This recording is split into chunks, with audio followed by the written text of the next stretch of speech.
começamos o Encontro Saudável dessa semana recebendo um dos maiores cirurgiões do país, que felizmente está aqui em Cascavel, convive conosco e faz um trabalho excepcional nesta área que hoje em especial nós estamos abordando, que é a doença de endometriose. Eu recebo o Dr. Univaldo Sagai. Muito obrigada por estar conosco. Tudo bem, Dr. Sagai? Tudo bem, eu que agradeço o convite. Sagai. Tem que falar Dr. Sagai, que é verdade, né, isso é verdade. Março é o mês de conscientização dessa doença, que para muitas pessoas é desconhecida ainda, né? Se ouve falar em endometriose, não se tem noção real do que é e do que significa para a vida de 6 milhões de brasileiras. O que é endometriose, Dr. Sagai? Então, a endometriose é uma doença que acomete somente mulheres. Assim.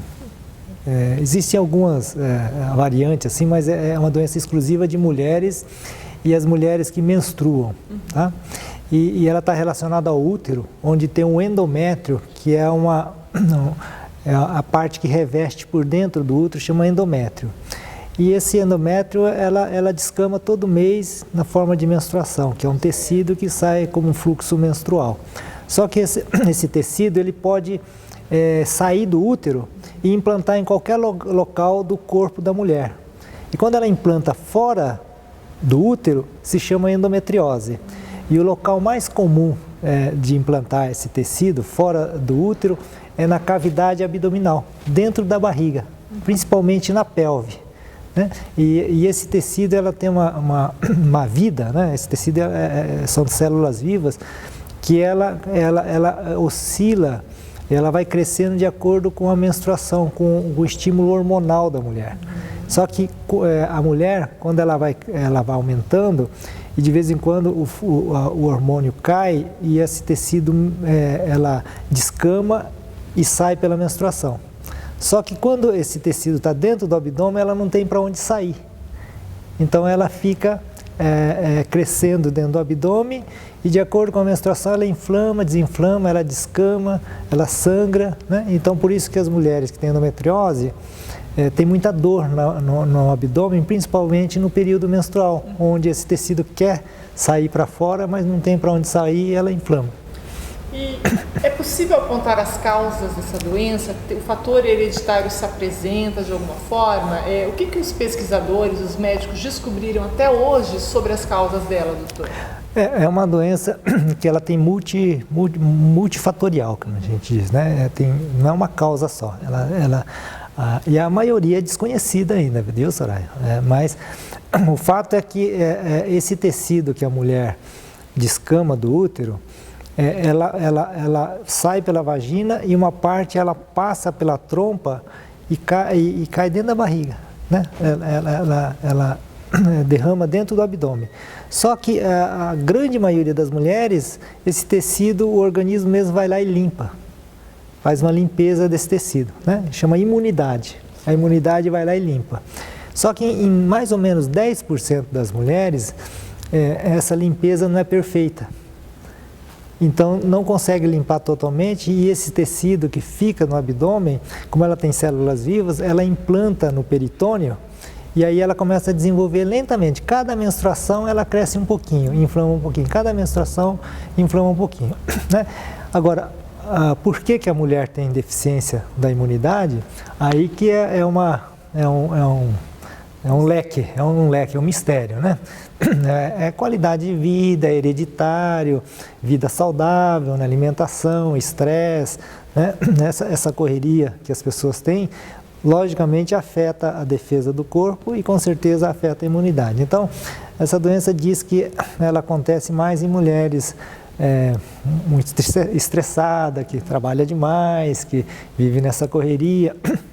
Por isso que é chamada de a doença da mulher moderna? Isso, exatamente. Então, essa mulher competitiva que cuida de casa, cuida do marido, cuida desse trabalho, tem que ter responsabilidade para o provento da família, né? E quer sucesso. Então, essas mulheres, logicamente, vivem exatamente, né? Elas estão mais sujeitas a isso, né? E com certeza essas mulheres acabam afetando isso e desenvolvendo mais a doença. E por outro lado, uma das grandes defesas dessa imunidade, por exemplo, é a gestação, né? quando a mulher fica grávida, ela não menstrua. Certo. E ela, quando ela amamenta, ela não menstrua, né? Então esse tecido fica quietinho. E também, nesse período, as mulheres também têm a imunidade, por uma obra da natureza, é mais forte. As mulheres grávidas e mães, elas têm uma imunidade melhor. Então, nesse período, ela fica tem mais defesa. Então, as mulheres que têm filhos mais cedo e têm muitos filhos, elas acabam tendo menos endometriose do que as mulheres que não têm filho e vivem nessa correria. É uma doença nova, na verdade, né, doutor Sagai? É que os registros, talvez, que haja essa dificuldade nos registros, porque hoje ela é muito estudada, né? Ah, sim, isso sem dúvida nenhuma. Acho que são dois fatores. Primeiro, é uma doença muito antiga, né? E antigamente era conhecida de outra maneira, TPM, cólica menstrual, né? E não tinham conhecimento porque é uma doença assim que são tão pequenos os focos, né? E ela não tem acesso aos exames mais comuns, né? Porque ela entra na barriga, mas ela entra por fora dos órgãos. E a maioria dos exames que nós temos, raio-x, raio-x, endoscopia, colonoscopia, esteroscopia, são exames que vai pela luz do intestino, a luz do útero, a luz da trompa. Então, examina por dentro dos órgãos. E essa doença é uma doença de fora dos órgãos. Então, também já se passaram assim, muito tempo com um diagnóstico muito difícil. Antigamente não tinha nem exames. Depois que surgiram esses exames eram para ver mais órgãos internos. E atualmente é que os exames estão prestando mais atenção para isso, e são exames mais modernos, mais sofisticados, como ressonância, ultrassom vaginal, ultrassom por via retal. Então o aparelho chega perto da lesão, ou a ressonância ela vê lesões menores, né? Então por isso que se faz mais diagnóstico. Mas a grande revolução do diagnóstico da endometriose mesmo foi a videolaparoscopia. É um divisor de água. Isso, é um divisor de água, tá? Por quê? Porque a videolaparoscopia, ela é um tipo de cirurgia, né? Que faz um furinho e entra com uma câmera e aí ela olha por fora de todos os órgãos. Aí você vê tudo, né? E aí que você começou a descobrir e descrever vários tipos de lesões, porque a endometriose também, ela tem várias características. Às vezes ela é branca, às vezes ela é roxa, às vezes ela é preta, às vezes ela é marrom, às vezes ela é só aderência, às vezes ela é só infiltração, às vezes é só um defeito, né? E às vezes ele é escondido, ele entra nos órgãos e por fora ela cicatriza e fecha. Então ela lá dentro ela vai crescendo e por fora ela não se vê, isso, se infiltra. Então é conhecido como endometriose infiltrativa e profunda. Daí vem esse nome. Porque quando ela infiltra e aprofunda, por fora parece assim uma cicatriz, uma coisa mínima, parece às vezes que não é nem lesão. Mas por dentro ela às vezes atinge 3, 4, 5 centímetros, né, nos órgãos, causando assim danos terríveis, né, em todos os órgãos do abdômen, né? Todos os órgãos. Então, quando a gente fala de endometriose, pensa, não, endometriose é menstruação. Menstruação é de mulher, mulher é ginecologista. Essa é a relação. Isso é o raciocínio que se fez durante muitos e muitos anos. E com o advento da laparoscopia, desses exames mais modernos, que se começou a descobrir lesões na bexiga, no intestino, no ureter, né? E aí com o ureter, por exemplo, prejudica o rim, né? A bexiga prejudica o rim, dá muita infecção. E no intestino, então, é terrível, né? Porque o intestino, entre todos esses órgãos, é o mais difícil de diagnóstico, é o que mais causa assim, sofrimento de dor, e o tratamento com hormônio é o que menos responde os tratamentos. E o tratamento cirúrgico é o mais agressivo, é o mais assim, que tem mais, é maior, tem mais riscos e o que mais complica, né? E os cirurgiões do aparelho digestivo, o grande problema dessa doença é que os cirurgiões do aparelho digestivo, até hoje, na sua formação acadêmica, na sua formação como cirurgião, não tiveram nenhum dia de aula na sua formação sobre endometriose. Porque é uma doença que só os ginecologistas estudavam até então. Então, os cirurgiões que existem hoje no mundo e no país são ignorantes. Não estão preparados. Não estão preparados em cima dessa doença. Você vê qual a complexidade. E aí o senhor resolveu estudar isso por quê, doutor Sagat? Então, eu resolvi... O proctologista, cirurgião do aparelho digestivo, resolveu estudar endometriose por quê? Então, isso foi acidental também por necessidade, por questão também de ver aquilo e não saber e ficar perdido muitas vezes e saber, nossa, o que é isso? Né? Isso aconteceu quando? Logo depois que eu saí da faculdade, lógico, eu vim para Cascavel e vim operar. Os ginecologistas também operavam e eles já sabiam o que era endometriose, então eles indicavam cirurgia, esterectomia, aquelas cirurgias dele. E muitas vezes eles me chamavam porque o intestino estava ali grudado, inflamado, cheio de sangue, e eles normalmente me chamavam assim na hora que eles não tinham o que fazer mais.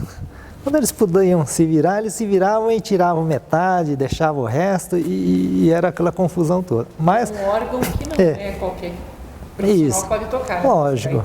Intestino, o ginecologista não tem esse preparo, como a gente não tinha esse preparo para endometriose. Aí o que acontecia? Quando eles iam mexer, às vezes machucava o intestino.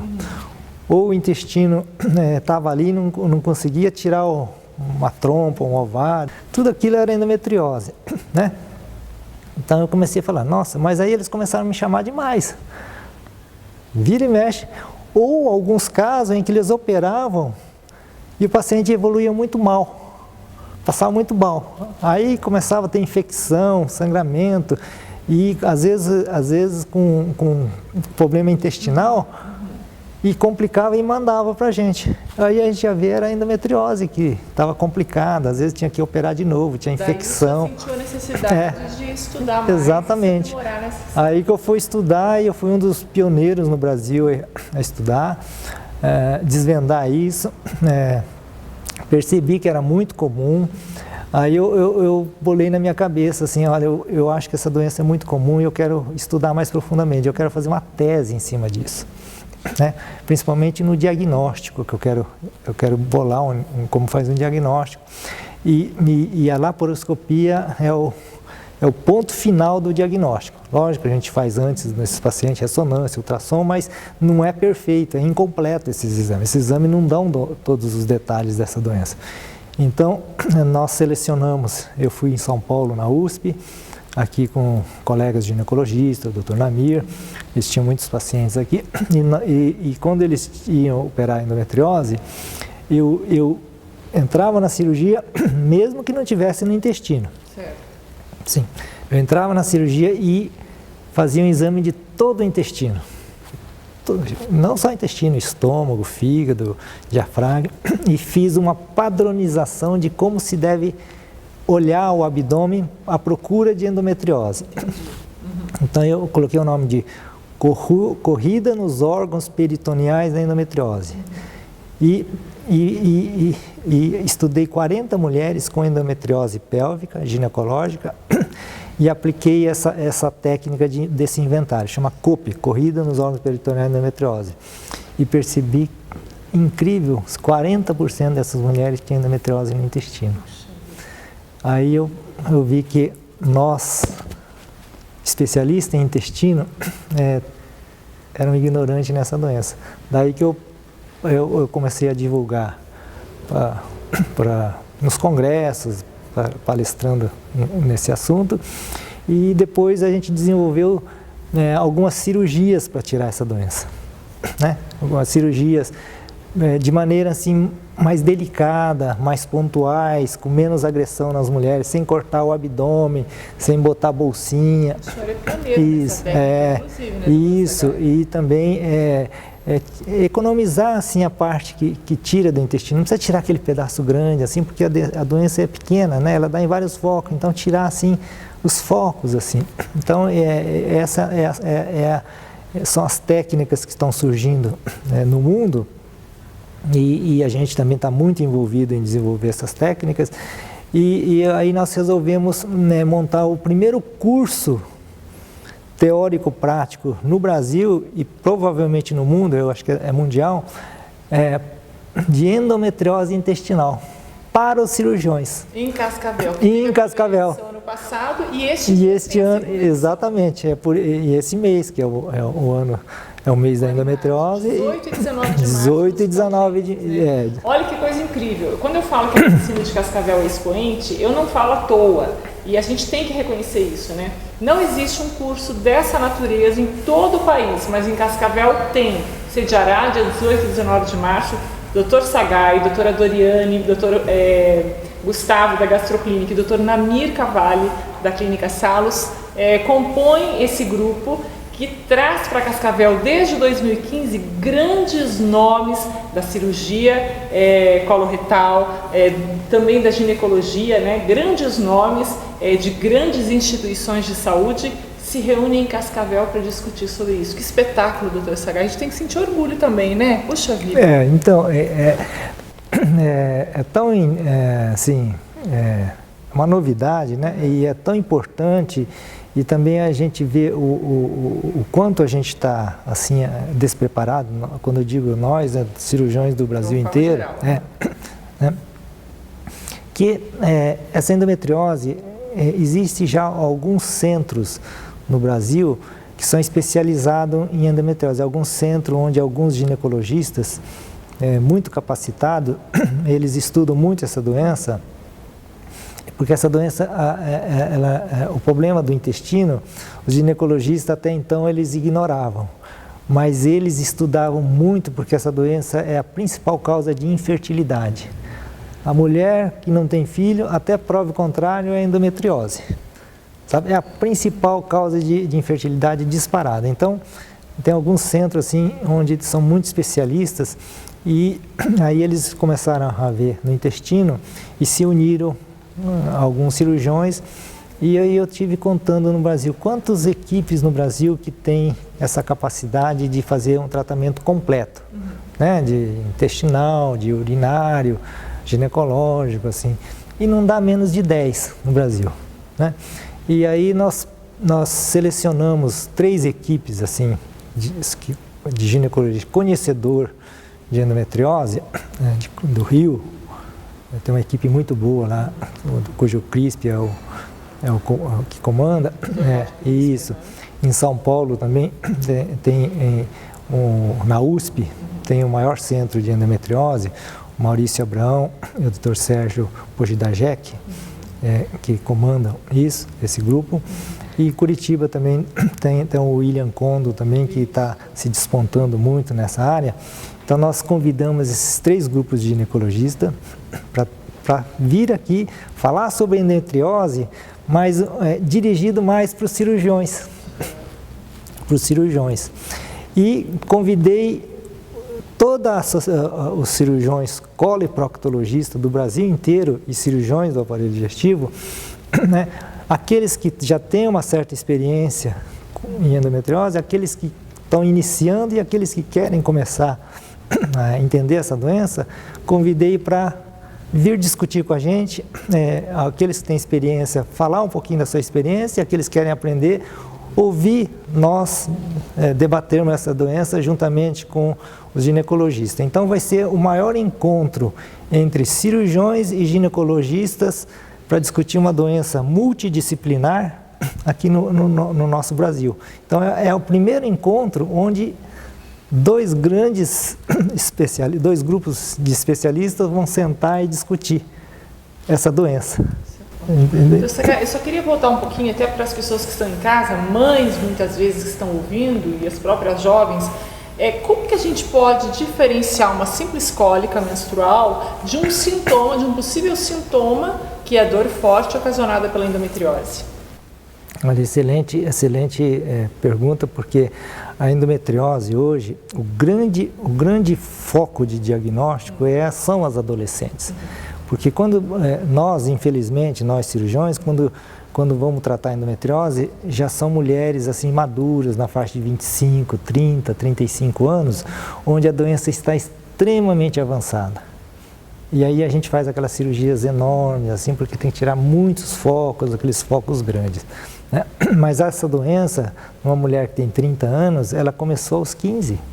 Porque essa doença, do começo até o médico perceber que existia doença, demora de 7 a 10 anos. Então essa doença fatalmente começa na adolescência. E como é que você pode saber se aquela adolescente é uma possível candidata à endometriose ou não? O sinal principal é a dor. A dor no período menstrual. Então, os ginecologistas classificaram essa dor em leve, moderada, severa e incapacitante.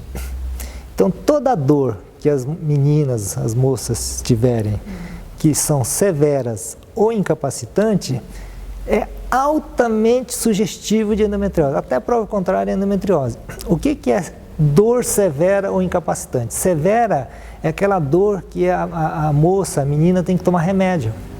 Que muitas vezes a medicação não surte efeito. Não, ela tem que tomar remédio para ela poder ir na aula, poder ir trabalhar, poder brincar, poder fazer as coisas no período menstrual. Então, aquelas menininhas que têm que tomar remédio, se não tomar remédio, ela não consegue sair de casa, não consegue praticar um esporte, ter essa vida normal. Então, essa é uma dor severa. E incapacitante é aquelas moças que no período menstrual não conseguem fazer suas coisas naturais. Ela fica incapaz para fazer suas coisas. Certo. Ela que estudava, trabalhava, fazia esporte, fazia isso, aquilo, no período menstrual ela recolhe e não faz. Então, esses dois grupos, até prova contrária, é endometriose. Lógico que uma dor moderada também pode ser endometriose, mas a severa e incapacitante, as mãezinhas têm que prestar atenção e levar correndo. E outra coisa, não adianta levar para um ginecologista que não entenda de endometriose, porque vai entrar naquele grupo, isso é normal, toda mulher tem, sabe? Isso é o que a grande maioria faz isso, né?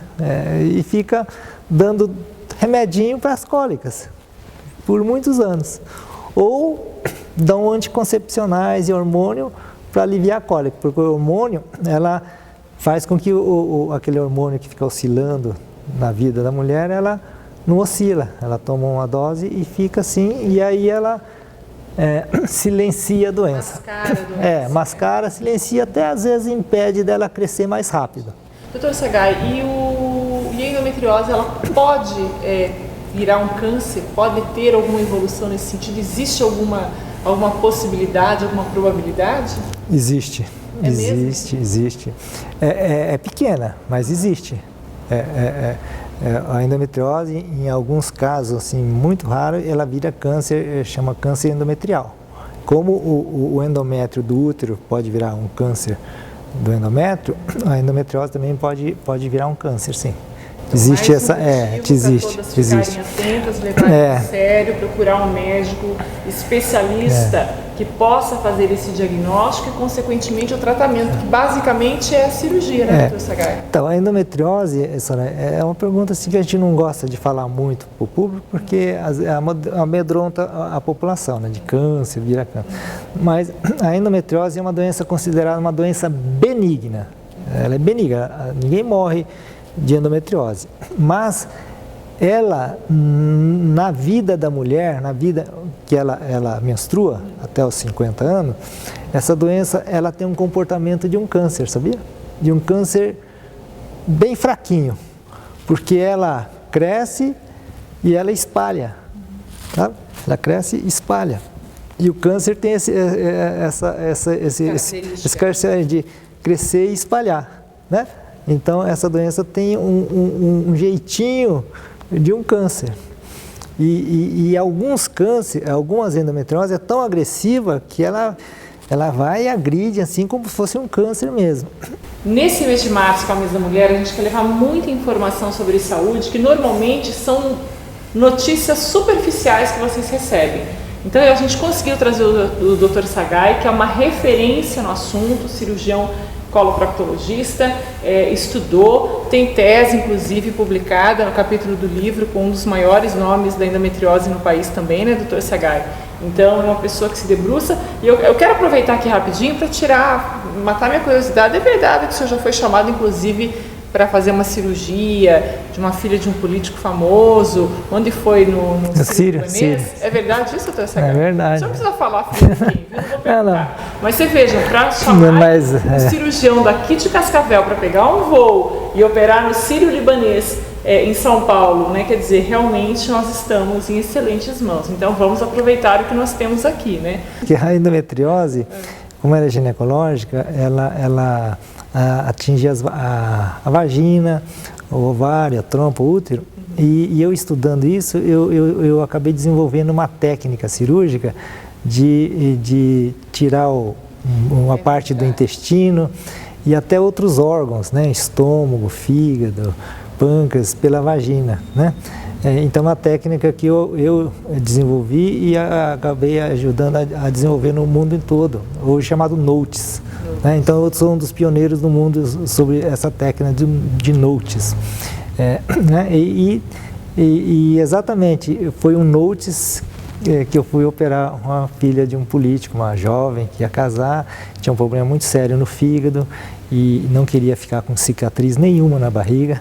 Né? E precisava tirar um pedaço do fígado. Aí falaram, peraí, vamos ligar para o Sagai lá em Cascavel, no Paraná. Isso, aí que Foi isso que aconteceu. Exato. Parabéns, doutor Sagai, viu? A gente se orgulha muito disso. O senhor tenha muita saúde para continuar essas pesquisas, esse trabalho fantástico que o senhor faz junto com a sua equipe, que a gente sabe que é uma equipe que se debruça diuturnamente e a gente sente, né? A gente se sente tranquilo, na verdade. Eu tenho pacientes de todas as regiões do país, de fora do país também, porque eu sei que vem de fora para se consultar com ele. Então, quer dizer, a gente não precisa sair daqui para ir para grandes centros. A medicina está muito bem representada aqui em Cascavel e na figura aí do Dr. Sagai, que hoje está conosco. Obrigada mais uma vez, excelente fim de semana e início de semana também, viu, doutor? Obrigado. E convido a todos, principalmente os médicos cirurgiões, para participar do nosso curso, né? Ginecologista também, que é uma coisa, um curso inédito e que trará grandes informações e agregará grandes conhecimentos na vida profissional desses colegas que vão vir. Né? E a gente já está com as inscrições abertas e nós já temos gente, viu, Soraya? De Manaus, lá do Rio Grande do Sul, Brasil inteiro. Então a gente está muito feliz e com a expectativa muito boa do curso. Obrigado.